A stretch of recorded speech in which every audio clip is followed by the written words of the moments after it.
নমস্কার বন্ধুরা, আজকে উপোসের খাবার নীল ষষ্ঠীর জন্য এই যে লুচি বানিয়ে নিচ্ছি। অনেকগুলো লুচি ভেজে নিয়েছি, দেখুন।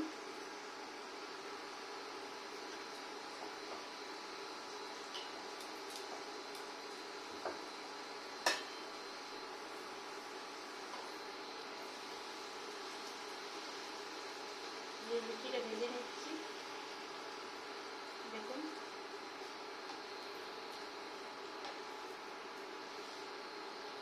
এই পিঠ পিঠ করে ভালো করে ভাজা হয়ে গেছে। ভেজে নিচ্ছি আগে লুচিগুলো, একটা দেখালাম।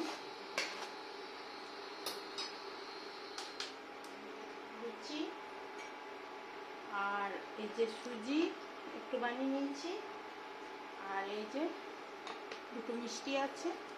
এটাই আজকে নীলষষ্ঠী উপোসের খাবার। পুরো দিন আমরা উপোস দিই, তারপরে সন্ধ্যেবেলায় বাতি দেওয়ার পরে আমরা ফল জল খাই, তারপর রাত্রেবেলায় একবার খাবার খাই।